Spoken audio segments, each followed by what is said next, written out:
ৰঙিয়াত গ্ৰাহস্থ হিংসাৰ বলি সাংবাদিক। ঘটনাৰ তথ্য অনুসৰি আজি ৰাতিপুৱা ব্যক্তিগত কামৰ বাবে সাংবাদিক বিপুল কলিতা ঘৰৰ পৰা ওলাই আহি থকা অৱস্থাত ঘৰৰ নিচেই ওচৰতে প্ৰথমে এজন যুৱকৰ সৈতে কথাৰ কটাকটি হয়। ইয়াৰ পিছতে যুৱকজনে অন্য এজনৰ সৈতে মিলি অতৰ্কিতে লাঠিৰে আক্ৰমণ কৰে। ইয়াৰ ফলত সাংবাদিক কলিতা পথৰ ওপৰতে সংজ্ঞাহীন হৈ বাগৰি পৰে। ইয়াৰ পিছত প্ৰত্যক্ষদৰ্শীয়ে ততালিকে কলিতাক উদ্ধাৰ কৰি প্ৰথমে ৰঙিয়া অসামৰিক চিকিৎসালয়ত ভৰ্তি কৰে যদিও পৰৱৰ্তী কালত উন্নত চিকিৎসাৰ বাবে গুৱাহাটী চিকিৎসা মহাবিদ্যালয়লৈ প্ৰেৰণ কৰে। ঘটনা সন্দৰ্ভত ইতিমধ্যে ৰঙিয়া আৰক্ষীয়ে এক গোচৰ ৰুজু কৰি ঘটনাৰ লগত জড়িত এজনক আটক কৰে।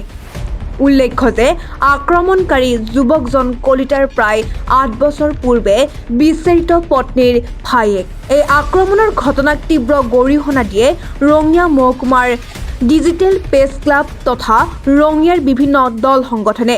বিপুলদা আজি মোৰ দোকানত আহিছিল, আহি চিঘৰ খাই আহিছিল, জোকৰি আছিল।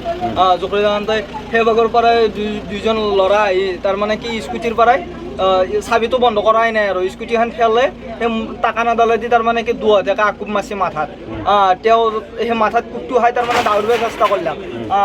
পিছত দাউৰি থাকোঁতে এন্দে দুই যায় আৰু টাকানেদি তাৰমানে কোব মাৰি দিলাক। দিয়াৰ পিছত তেওঁ পৰি গ'ল। পৰি যোৱাৰ পিছত গলত তাৰমানে টাকানডালে দি এনেকৈ হেঁচা মাৰি ধৰি তাৰমানে কি হেৰি কৰি আছে আৰু তাৰমানে তেওঁ আটা বাঢ়ি আছে, তেওঁৰ মুহেদি তাৰমানে আৱাজ ওলাই আছে, ভৰি হাত চটবটাই আছে। পিছত মায়ে যাই পেলাই তাৰমানে হাল্লা কৰি দিয়াৰ পিছত এৰি দি পলব চেষ্টা কৰিছিল। পিছত বাইক দুখন আমাৰ ইয়াতেই ফেলাই থৈ গ'ল না, বাইক দুখন তাৰমানে আমি ৰাখি দিব পাৰিলোঁ আৰু। তাৰে পিছত মানুহ দুটাও ৰাখি দিলোঁ। সেই হিচাপত এতিয়া মানুহ দুটাক আৰক্ষীক গতাই দিলোঁ।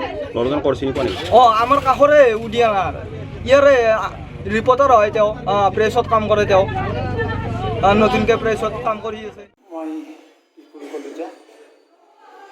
যোৱাকালি ৰাতি আজি যিজন মানুহে মোক মানে কি আক্ৰমণ কৰিলে পদপথত, যোৱাকালি ৰাতি সেইজন মানুহে মোক মানে কি প্ৰাণে মৰাৰ ভাবুকি দিছিল জয়ন্তীপুৰৰ চকত। আজি ৰাতিপুৱা মই কৰ্মসূত্ৰে নিজৰ চাইকেলখন লৈ নিজৰ পদূলিৰ পৰা অকণমান আহিয়ে সেই মানুহজনে মোৰ ফালে কেৰাহীকৈ চাই এখন অশ্লীল ভাষাৰে গালি পাৰিছিল। তেতিয়া মই তেওঁক ৰ'বলৈ ক'লোঁ। তাত তেওঁৰ লগত মোৰ অকণমান বাগবিতণ্ড হ'ল। তাৰপিছত তেওঁ গাড়ীখন লৈ গৈ লগত এজন লৈ আহিছে। তেওঁৰ নাম প্ৰদীপ কলিতা আৰু সেই উদণ্ডজনৰ নাম হৈছে সত্যজিৎ কলিতা। মই মোৰ ঘৰৰ ওচৰৰে জালকনি জানৰ দোকান এখনত মানে অকণমান ৰখিলোঁ। ৰখাৰ পিছত সি আগফালৰ পৰা স্কুটি এখনত বাঁহৰ খুটা এডাল আহি গাড়ীখন পেলাই মোৰ তাত পোনপটীয়াকৈ মূৰত এটা কোব এটা মাৰিছে। সেই কোবটোত বাগৰি পৰি আকৌ উঠি মই নিজক বচাবলৈ চেষ্টা কৰিছোঁ। তাৰপিছত সি পিছে দৌৰি পিঠিৰ ফালে এটা কোব মাৰিছে আৰু পাও ভৰিখনৰ আঁঠুৰ ওপৰত এটা কোব মাৰিছে। এতিয়া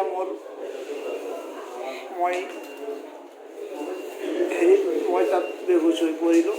পিছৰ পৰিজৰ কথাখিনি ৰাইজে অৱগত। পিছৰ পৰিজৰখিনি মই হস্পিটেললৈ অহালৈকে।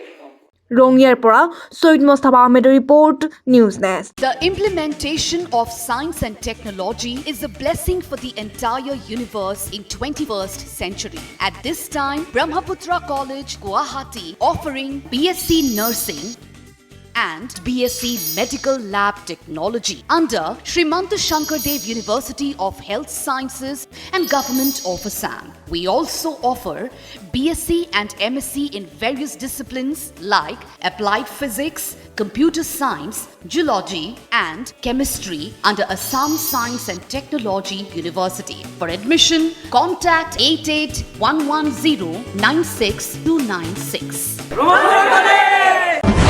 News Nest. We are unstoppable.